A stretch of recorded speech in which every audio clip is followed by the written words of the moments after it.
सचिनच्या मार्गदर्शनाखाली आम्ही 8632 हा जो ऊस आहे या सर्वसाधारण 16 महिन्यामध्ये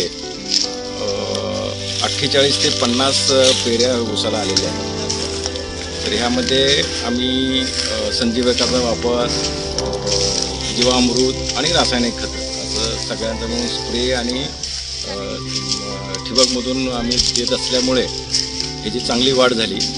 आणि आम्ही हा प्रत्येक एकरी ऊस किती आहे हे मॅन्युअली लेबरकडून मोजून घेतलं जातं। त्यामुळं एक एकरी आमचे सर्वसाधारण 40,000 ते 42,000 ऊस प्रत्यक्षात होते। तर 40,000 ऊस एकरी धरले तर हा जो 48 ते 50 पेऱ्यांचा ऊस जो आहे तो प्रत्येकी सर्वसाधारण 3 किलोच्या पेक्षा जास्त आहे। 3 किलो जरी धरला ॲव्हरेज तर 4 त्रिक 12 म्हणजे 120 टन हा एकरी ऊस निघाल याची मला खात्री आहे।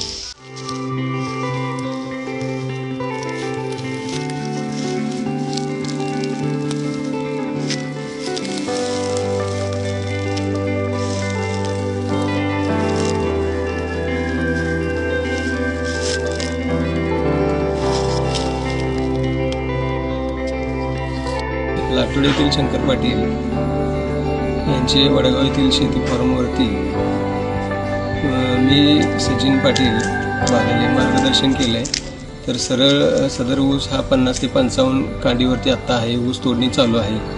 या प्लॉटला गेल्या वर्षी 2023मध्ये उभी आडवी नांगरट करून साधारणतः रासायनिक खताचा बेसल डोस देण्यात आला। 4.5 फुटाची सरी सोडून रासायनिक खताचा डोस देण्यात आला। डोस दिल्यानंतरनं लागण 2 डोळ्याची टिपरी ह्या पद्धतीने लागण करून घेण्यात आली। लागण केल्यानंतर साधारणतः 8व्या दिवशी एक आळवणी दिली।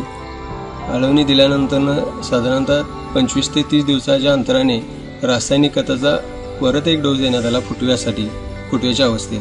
तो डोस दिल्यानंतरनं साधारणतः 15 दिवसाच्या अंतराने जीवामृत सोडले। जीवामृत सोडल्यामुळे ऊसाची झपाट्याने चांगली वाढ झाली।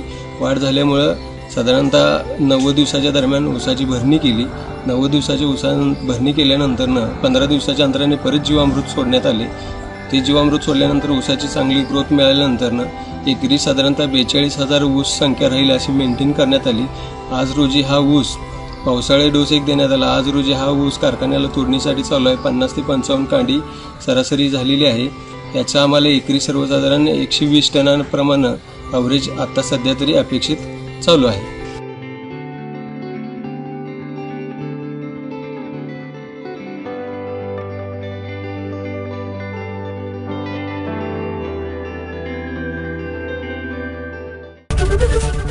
एबीपी माझा, उघडा डोळे बघा नीट।